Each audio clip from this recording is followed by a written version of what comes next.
All right, so we are starting from the practice of the consolidated financial statements. So we have this Kaplan kit right in front of us. And first of all, we are doing the question number 145. We'll be following the sequence.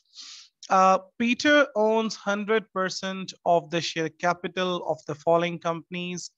Okay, so with the percentage thing, we can guess that, okay, it's a parent subsidiary thing, but we know that there are exceptions in it.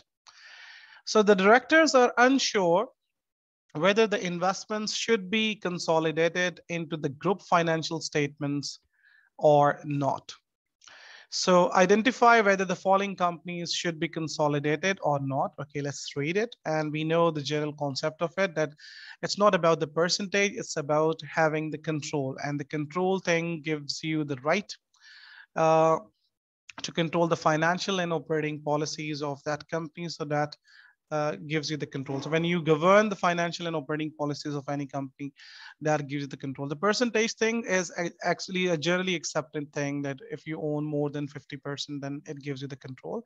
But it's not only about the percentage. Okay, so see, Beta is a bank, and its activity is so different from the engineering activities of the rest of the group that it would be meaningless to consolidate it. No, it's not the reason for the non-consolidation, because when you talk about the groups, there are companies which are different to the group. Like when we talk about diversification. So in the diversification, what the companies do, they invest in the other sectors. So it's not the reason that the company should not be consolidated. Still, if it is from the different sector, it should be consolidated as long as they're having the control. So yes, consolidated.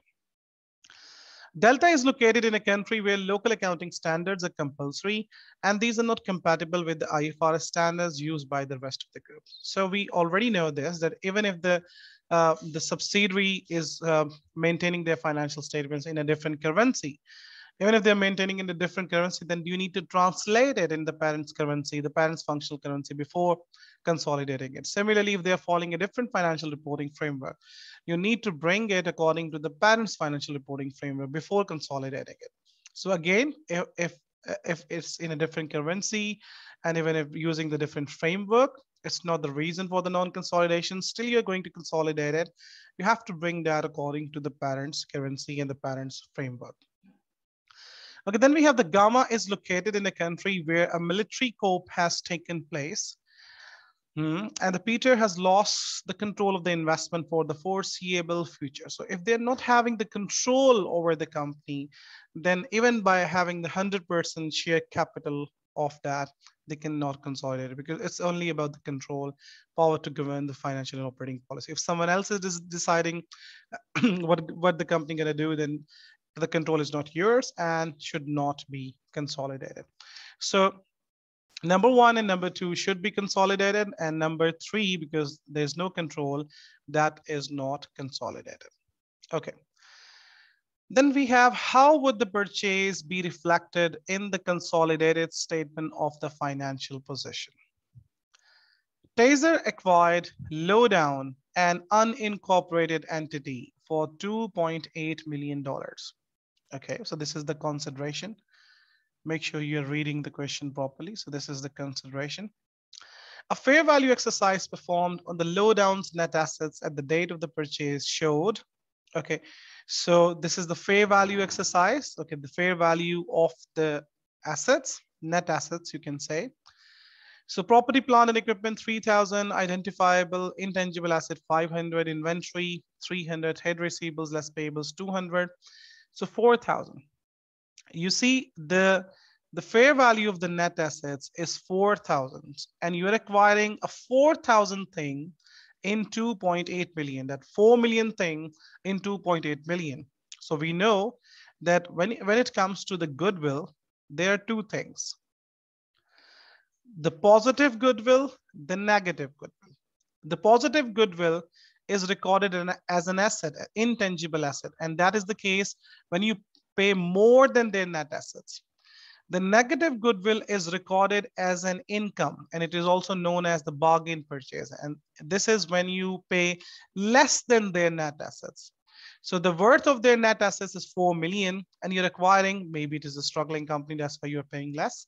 So you're acquiring it for 2.8 million. So that gives you a gain of 1.2 million that should be recorded within the profit and loss. So you are going to record the net assets at 4,000 because this is their worth, and a credit to the profit and loss should be reported, because when we say credit to the profit and loss, that means either we are recording an income or the gain. So this is the negative goodwill or bargain purchase that should be recorded as an income, and net assets should be recorded at 4,000 because this is the fair value of that.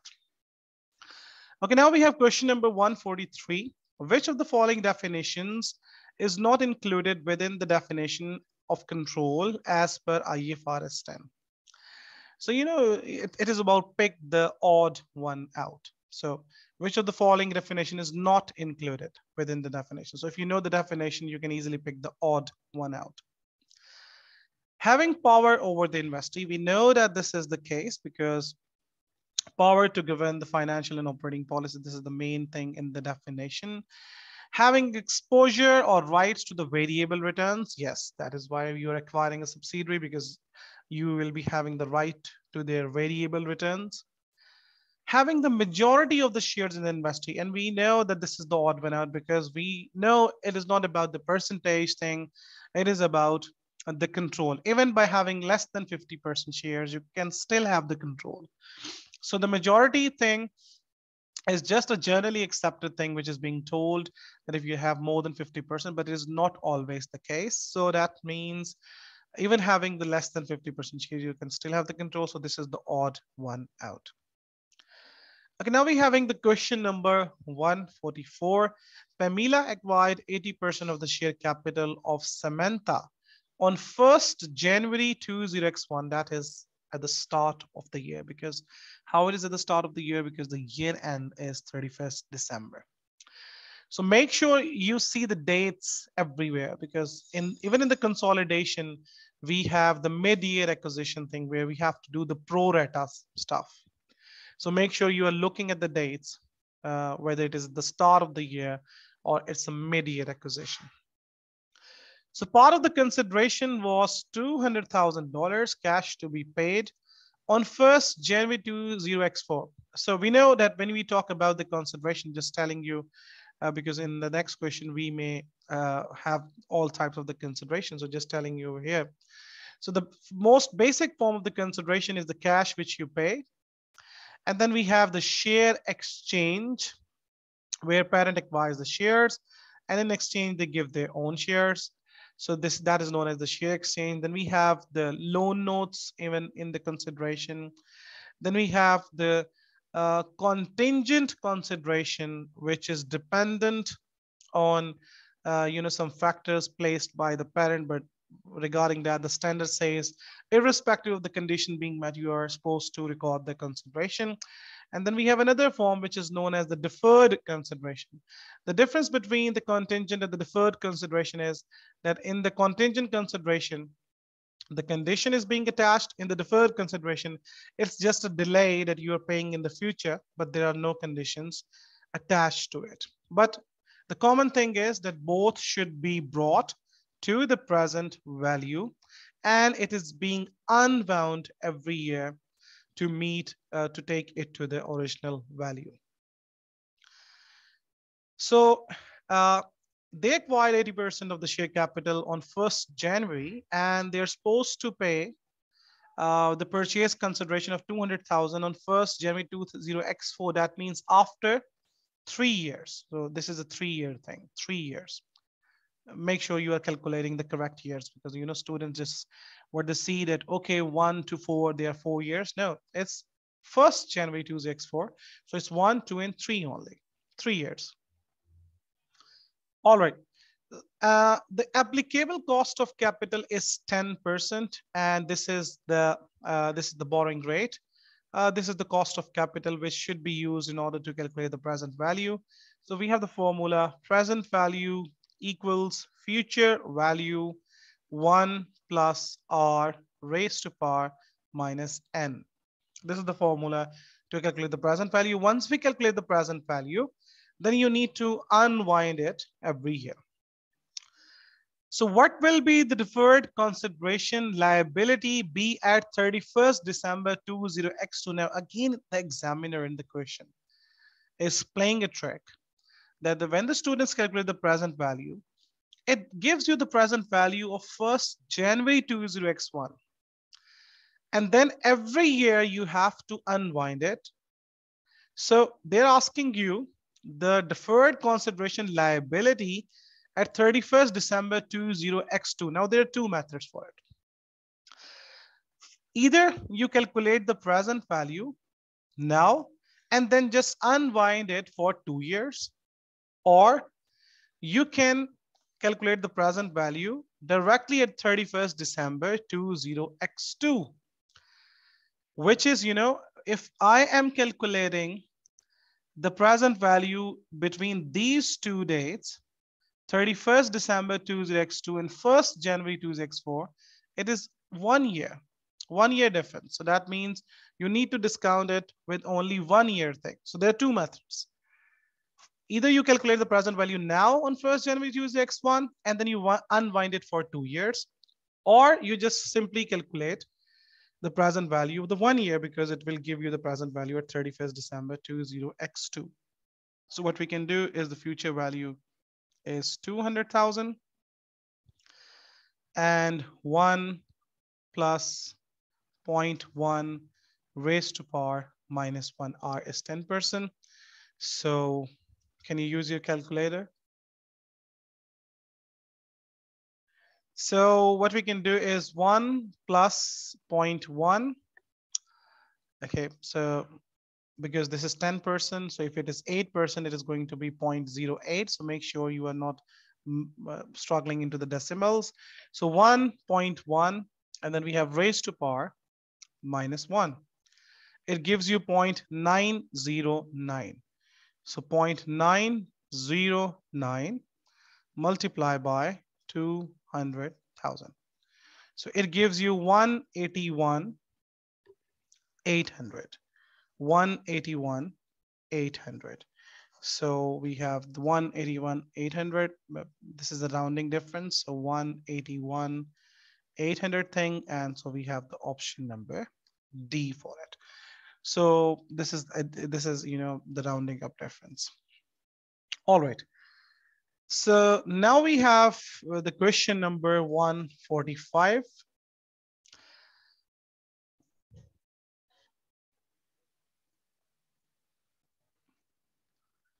All right, question number 145. Again, a very important question. What were the net assets of Stanley on acquisition? So when you talk about the consolidation, the statement of financial position, the working number two is about net assets of subsidiary. Net assets of subsidiary. And net assets of subsidiary at acquisition, and then we have at reporting date. So we have the equity of the subsidiary at acquisition and at reporting date, it remains the same. It includes share capital and even the share premium. And then we have the retained earnings. So retained earnings vary at acquisition and at reporting date. So let's read the question and see what they have given to us. Philip acquired 85% of the share capital of the Stanley on 1st October 20x1. The profit for the year ended 31st December 20x1 is 36,000. So you see, this is a mid-year acquisition. The year end is 31st December 20x1, and they've acquired on 1st October. So only 3 months. 3 months thing is over there. Okay, so Philip acquired 85% of the share capital of Stanley on 1st October. The profit for the year, the complete year, is 36,000. The complete year, that means for 12 months. 12 months to 31st December is 36,000. Profits are deemed to accrue evenly over the year. That means every month they're having the same profit. So divided by 12 straight away, then you get 1 month profit. At 31st December 20X1, Stanley's statement of the financial position showed equity share capital of 200,000. So that does not change at acquisition. At reporting date, it remains the same. And then they have the retained earnings, but retained earnings are at the reporting date, which is 1,80,000. They have not given us the retained earning at acquisition. And the examiner is asking us what were the net assets on acquisition. So that means we need to compute this retained earning at acquisition thing in order to have the answer of the question. So we know that the retained earnings at reporting date is 1,80,000, which includes this 36,000 profit of the complete year. Because when you take the retained earnings at start of the year, you add profit in it, and then you reach retained earnings at reporting date. Remember this thing. Retained earning at start of the year plus profit for the year, and then you reach the retained earning at reporting date, which is given to us. So there are two things. It's a simple math equation. Let me just write it for you. Okay, retained earnings, we can write here. Retained earnings at start, or you can say at acquisition, plus profit gives you the retained earning at reporting date. At reporting date. Gives you the retained earning at reporting date. So we already have the retained earning at reporting date, which is 1,80,000. We have already profit, but this profit is 36,000 for the whole year. We need to just compute these 3 months from October to December. So 36,000 divided by 12 into 3, it gives you 9,000. So 9,000 is the profit from here to here. So what we can do is deduct 9,000 from 1,80,000, and it will give you 1,71,000, which is retained earning at acquisition date. Because the concept is that retained earning at start of the year plus profit for the year gives you retained earning at reporting date, or retained earning at acquisition plus profits after the acquisition gives you the retained earning at reporting date. So what you can do is take the retained earning at reporting date, just deduct 3 months from it, and then you reach this point, which is the point of acquisition. So what should be your answer? This is 3,71,000.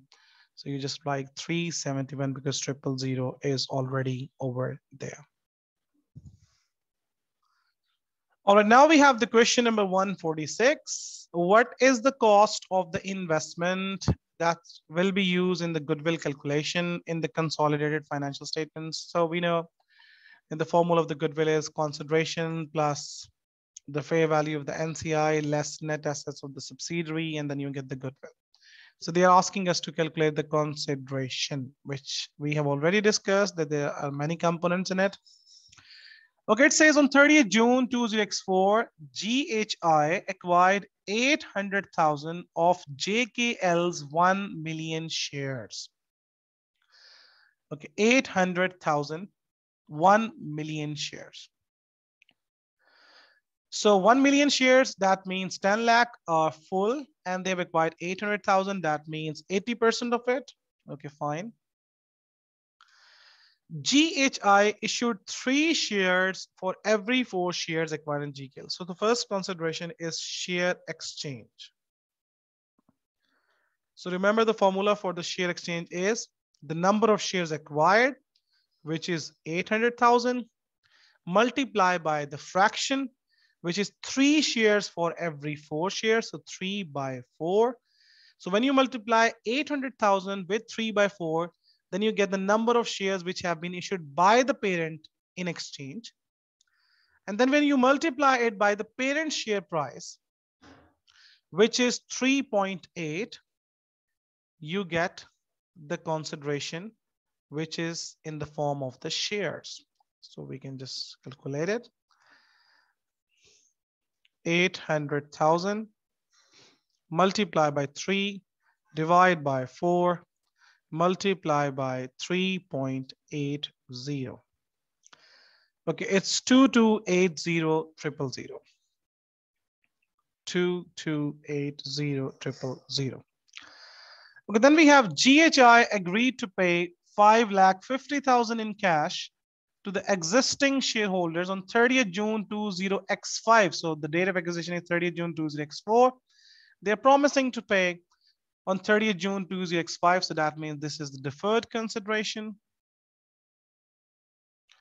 So the deferred consideration, how we can just calculate it, we need to calculate the present value, 5,50,000 into 1 plus R is 10%, so 0.1, and raised to power minus 1. So it's an easier calculation. So what we can do is take 0.909 multiply by 5,50,000. So it gives you 4,99,950. So rounding it up, it's 5 lakh. Okay, then we have another thing. GHI paid professional fee of 1 lakh. Professional fee is expensed out. It is not being capitalized. So it does not form a part of the consideration. So you add these two things. So you get 27,800,000. So just write 2780. Sorry. Okay, then we have another question, which is question number 147. What is the adjustment to inventory that would be included in the consolidated statement of financial position of M&Q at the year end resulting from this sale? We know whenever there are transactions between the parent and the subsidiary, so there are intra-group transactions which needs to be eliminated. And particularly in the sale of the inventory and the non-current asset, we know that thing is unrealized profit. So M&A has 75% owned subsidiaries PQR. During the year, M&O sold inventory to PQR for an invoice price of 800,000. PQR have since sold 75% of the inventory to third parties. So that means the inventory which has been sold to third party is being realized, and only inventory which is still in the stock give rise to the unrealized profit, and that is 25%. The sale was at a markup, and now markup in which the cost is 100%. When you add cost plus markup, it gives you the selling price. So 25% on cost to M&O. PQR is the only subsidiary of the M&O. So we know the selling price is 800,000. First of all, let's compute the profit. This selling price represents 125% because it's a markup thing, cost plus 25. That means 100 plus 125 gives you 125. And then you multiply it by 25. It gives you the complete profit on this 800,000. So 800,000 divide by 125, multiply by 25. It gives you 1,60,000. So 1,60,000 is the profit of the complete transaction. Only 25% are goods in stock, which is the unrealized thing. Rest are being realized. So 160 into 0.25. So 40,000 is the unrealized profit that needs to be eliminated. So we know that this should be eliminated from group inventory and as well as from the working number 5 because it is being sold by the parent to subsidiary. So if the parent is selling to the subsidiary, then it will be deducted from working 5. If the subsidiary is selling to the parent, it will be deducted from working number 2. Okay, then we have another question, which is question number 148. What is the carrying amount of the property, plant, and equipment in the consolidated statement of financial position of West as at 31st December 20x6? Okay, West has a 75% subsidiary life and is preparing its consolidated statement of financial position at 31st December 20x6. The carrying amount of the property, plant, and equipment in two companies at that date is as follows.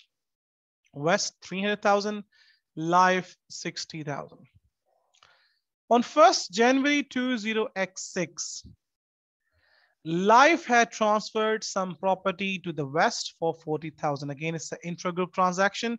Now, the intra-group transaction on the non-current asset is different from the inventory, because in the inventory, we need to see how much inventory is still in the stock, and that gives rise to the unrealized profit.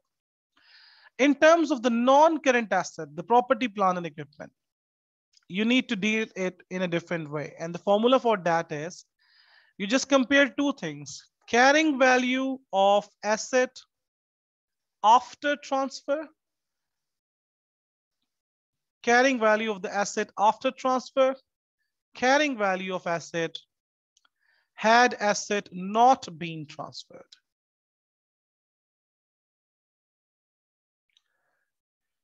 So you see, on 1st January, Life had transferred some property to West for 40,000. At that date, the transfer of the property, which had cost 42,000, had a carrying amount of 30,000 and a remaining useful life of 5 years. Now you see, if the property had not been transferred, what would be the depreciation? 30,000 divided by 5, divided by 5. Life is 5 years. It gives you 6,000. 6,000. So 6,000. So if the asset had not been transferred by the year end, it would be at 24,000, which is 30,000 minus 6,000. And what is the carrying value after transfer? So just, which is 40,000 divided by 5, it gives you 8,000. And yes, 40,000 is the transfer price divided by life. So 8, 5, the 40, it gives you 8,000. Now the carrying value at year end after transfer would be 40,000 minus 8,000, 32,000. The difference between these two is the unrealized profit, which is $8,000. So what they're asking you what is the balance of the property, plant, and equipment. So it is 3 lakh, the property, plant, and equipment of the parent, plus 60,000, the property, plant, and equipment of the subsidiary, minus 8,000, which is the unrealized profit. And 3 lakh plus 60,000, 3 lakh 60,000, minus 8,000, 3 lakh 52,000 is your answer. So 352.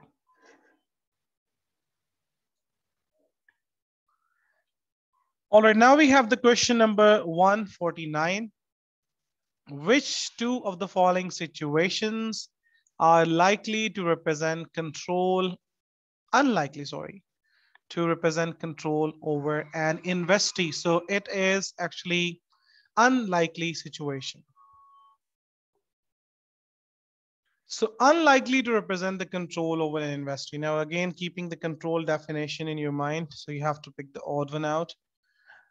Owing 50% and being able to elect 4 of the 7 directors. Now, 4 of the 7 means majority. Owning 50%, but the Constitution requires the decision needs the unanimous consent of the shareholders. Okay, so that means even after having 51%, it requires a unanimous consent, so that does not represent the control. Having currently exercisable option, which would take the shareholding in the investee to 55% in percentage terms, yes, more than 50%. Owning 40% of the shares, but having majority of the voting rights, still having the control, because even with 40%, they have the control.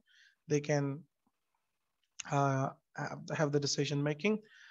And then owning 35% of the ordinary shares and 80% of the preference shares of the investee. So the preference shares, you know, like generally it's a that thing. So it does not give you the voting rights. The preference shares does not have that voting, the class rights with it, like the ordinary shares. So the B and the E. B, because even with having 51% shares, that does not give you the control because the shareholders need to take unanimous decisions. And the E thing is that 35% shares ordinary only, because 80%, sorry, the preference shares, which has different class rights. Okay, then we have the question number 150, and let's see what is the requirement. Okay, requirement is over here. Identify if the following will be recognized as part of the cost of an investment in a subsidiary. Identify if the following will be recognized as part of the cost of investment. So that means the consideration. We have already done much from it. Okay, this is the same as we have done in other MCQs. An agreement to pay a further 30,000 if the subsidiary achieves an operating profit over 100,000 in the first 3 years of the acquisition. So this is contingent consideration, and we already studied that contingent consideration should be recorded irrespective of the condition being met. So yes. Professional fee of 10,000 in connection with the investment, it should be expensed out.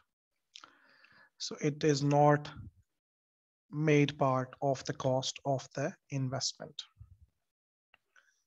Okay, then we have question number 151. Peter acquires 80% of the share capital of Paul on 1st August 20x6 and is preparing his group financial statement for the year ended 31st December 20x6. So that means it's a mid-year acquisition. Always remember to see the dates. How will Paul's result be included in the group statement of the profit or loss? 80% of the Paul's revenue and expenses for the year ended. No, we consolidate the complete revenue, but we pro rata it according to the month's situation, not the percentage we have acquired. So 80% of the Paul's revenue, no. 100% of the Paul's revenue, no. 80% of the Paul's revenue, no. 100% of the Paul's revenue and expenses for the period ended to 1st August to 31st December. Yes, 100% into pro rata thing. So it's the D option. Always see the mid-year acquisition thing. Okay, then we have the question number 152. Which of the following would result in an unrealized profit within the group scenario? A parent sells a building originally costing 800,000 to its subsidiary for 900,000. The subsidiary still holds this asset at the date of the consolidation. Yes, straight away, actually, this is option number A, because the parent has sold an asset to the subsidiary on profit and still they have the assets. So this is unrealized profit situation. So straight away, A option. Then we have the question number 153. Identify whether the following facts about impairment are true or false. Now, impairment, when we talk about the impairment of the goodwill, and we share that impairment to the NCI only in the fair value method and to the group retained earnings to the parent according to the percentage of the NCI and the parent. Impairment will always be deducted in full from the parent retained earning. No, it's not always. It's only when there is a proportionate method. So if there's a proportionate method thing, then that is the case. If there's a fair value method thing, then you need to share the impairment to the NCI as well as the parent. So the statement number 1 is false. Impairment will be apportioned between the parent and the NCI if the NCI is at the fair value method. Yes, so this is true. Okay, then we have the question number 154. Which of the following is not a condition which must be met for the parent to be exempt from producing consolidated financial statement? Not a condition, so that means we have to pick the odd one out. Which of the following is not a condition which must be met? The activities of the subsidiary are significantly different to the rest of the group, and we have already studied this point. in the previous MCQs that it does not make any difference, because even there are groups worldwide in which you see the diversification. So they acquire the companies which is different from the rest of the group. So the activities of the subsidiary are significantly different for the rest of the group. So this is the odd one out because it does not constitute anything for the non-consolidation. So it's not a condition. So it's A option. Okay, then we have the question number 155. Okay, again, we have the numerical thing. Consideration, good. On 1st January 20X1, branch purchased 75% of the Leaves 80 million shares. Okay, so multiply 80 into 75, then you get the number of shares acquired. At this date, Leaves retained earning were 60 million. So we already have the retained earning at acquisition. The consideration paid for Leaf was 2 branch shares for every 3 Leaf shares purchased plus a cash payment of $1 per purchase share. At the date of the acquisition, the value of the branch share was 2.50. So quite a simple question we are having. So first of all, we can calculate the cash thing. The cash thing is easier. So it's 80 million shares, 80 million shares. So if you do the working and 000, we can easily, okay, we can do in millions because there's no 000.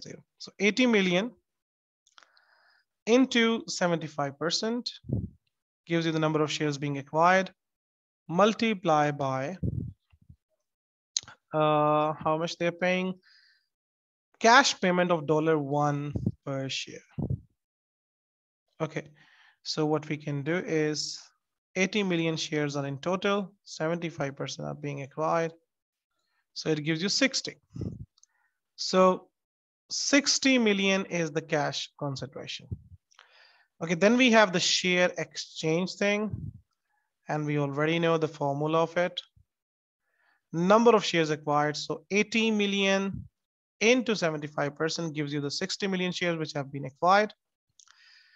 Multiply by the fraction, so it is 2 shares for every 3 shares. So the fraction is 2 by 3, multiply by the share price, which is 2.50. So easier to calculate, 60 into 2 divide by 3 into 2.50. So it gives you 100. So the total consideration is 160 million. So 160 million is simply your answer. All right, now we have the question number 156. And first of all, let's see the requirement. What is the non-controlling interest in VWX that would be reported in the consolidated statement of profit or loss and other comprehensive income of STU for the year? What is the non-controlling interest? So we know would be reported in the consolidated statement of profit or loss. Okay, the NCI in the statement of the profit or loss is the portion of the profit the NCI is getting, the share of the profit that relates to the NCI. Share of profit that relates to NCI. Remember this thing that we are supposed to make adjustments, because when we take the profit of the subsidiary and we multiply it by NCI percentages, it gives you the profit before adjustments. And then we have the adjustment related to subsidiaries, such as unrealized profits, such as the fair value depreciation. So these things. And when you have the requirement related to the statement of the financial position, so it's working number 4, NCI at acquisition plus share of profit, share of post-acquisition profit, and minus impairment in case of the fair value method. STU has an 80% subsidiary VWX, which has been a subsidiary of the STU for the whole of the current year. VWX reported a profit after tax of 600,000 in its own financial statements. You are certain that at the year end, there was an unrealized profit of 60,000 on sales by VWX to STU. That means by the subsidiary to the parent. What is the non-controlling interest thing? So first of all, that's quite simple thing. So first of all, you take the profit thing. How you calculate the profit? So the full year profit of the subsidiary is 600,000, and then you multiply it by the 20%, which is the NCI thing, because 80% is being acquired, 20% is the NCI. So 600,000 into 0.2, it gives you 1,20,000. Okay, this is before adjustment. We need to perform the adjustment related to unrealized profit. So unrealized profit is because the subsidiary has sold to the parent. That is why there is the unrealized profit thing. Unrealized profit thing is 60,000. And then again, you multiply it by 20%. And then you get 12,000, which should be deducted. And then the profit that remains with the NCI is 1,08,000. So 1,08,000 is your answer. Okay, then we have the question number 157. What is the cost of sales figure to be shown in the consolidated statement of profit or loss for the year to 31st December 20x6? So cost of sale is parent's cost of sale plus subsidiaries cost of sale minus intra-group sale plus unrealized profit plus fair value depreciation. So remember, this is the formula. The cost of sales, parent's cost of sales plus subsidiary, and subsidiary means months by 12 if there is a mid-year acquisition, minus intra-group purchase, because in the sale you get deduct intra-group sale, and then you have the cost of sale thing. So intra-group purchase plus the unrealized profit, because in order to remove it from the cost of sale, you add it. Add fair value depreciation when you allocate the extra depreciation on the fair value adjustment. This is the formula. Just remember it. Okay, Harry acquired an 80% holding in Style on 1st April 20x6. So year end is 31st December. So that means you take only 9 months. From 1st April to 31st December, Style sold goods to Harry for 4.3 million at a markup of 10%. At 31st December, included 2.2 million of such inventory. Okay, so we can calculate it. So 2.2 million, first of all, calculate the unrealized profit. 2.2 million represents 110% multiplied by 10. So again, using the calculator, 2.2 divided by 110, because this represents 110% multiplied by 10, it gives you 0.2. Unrealized profit is 0.2 million. All right. The statement of the profit and loss for each entity for the year is in the cost of sale. Okay, we have the parent's cost of sale, which is 14.7. We have the subsidiaries, but we need to prorata it 11.6 into 9 by 12. And then we have the minus thing, which is the intra-group purchase, which is 4.3. And then we have the unrealized thing, which is 0.2. So let's solve the bracket first. 11.6 multiplied by 9 divided by 12. It gives you 8.7 plus 14.7 minus 4.3 and plus 0.2. So the cost of sales is 19.3. 19.3, which is the D option.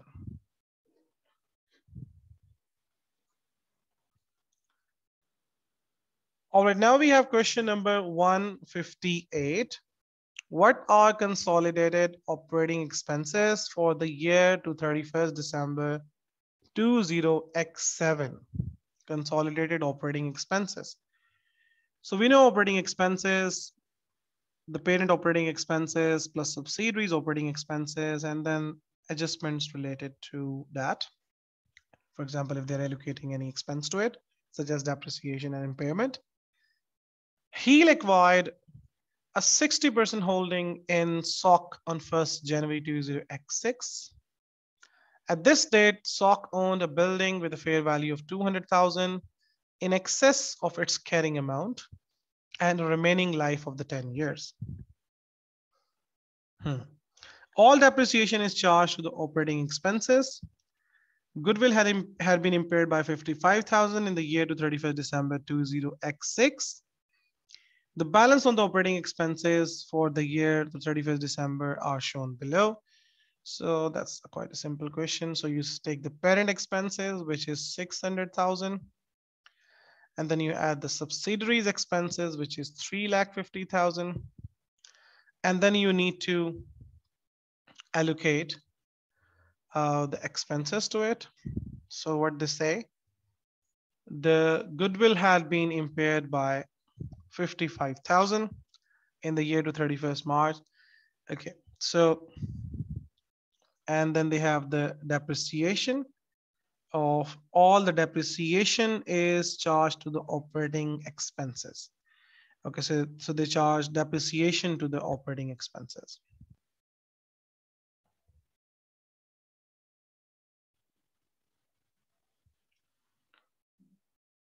Okay, 200,000 divide by 10 years.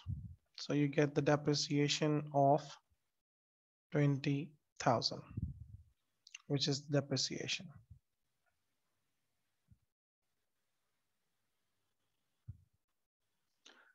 Is 20,000. Okay, so the goodwill had been impaired by 55,000 in the year to 31st December 20x6. This is the impairment of the last year. And they're asking us to prepare the extracts of the 31st December 20x7. So we are just taking the depreciation of this year, and we are not taking the previous year depreciation and the previous year goodwill impairment, because that has already been charged in the previous year, because income and expense should be recorded in the period to which they relates according to the accrual concept. So 600,000 plus 350,000, 9,50,000 plus 20,000 of depreciation this year. And then you get 9,70,000 of the expenses. So you just write 970 over here. Do not take previous year depreciation and previous year impairment, because that should be charged, would have been charged in the previous year. Okay, then we have the question number 159. A acquired a 60% holding in B on 1st July 2006. Year end is 31st December 2006. Again, a mid-year acquisition thing. At this date, A gave B a 500,000 8% loan. Now, again, this is an intragroup transaction, intragroup interest, intragroup finance cost, intragroup investment income should be removed. The interest on the loan has been accounted for correctly in the individual financial statement. The totals for the finance cost in the individual financial statements are shown below. Okay, so what should be doing? 500,000 is the amount of the loan. When you multiply it by 8%, it gives you the loan of the full year, and then you multiply it by 6 by 12 in order to calculate this 6 months thing. So 500,000 multiply by 0.08 multiply by 6 by 12, so it gives you 20,000.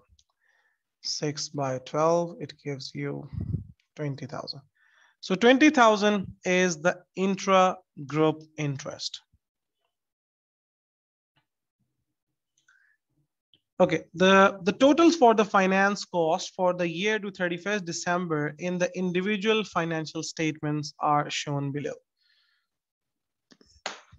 200,000 finance cost plus 70,000 finance cost.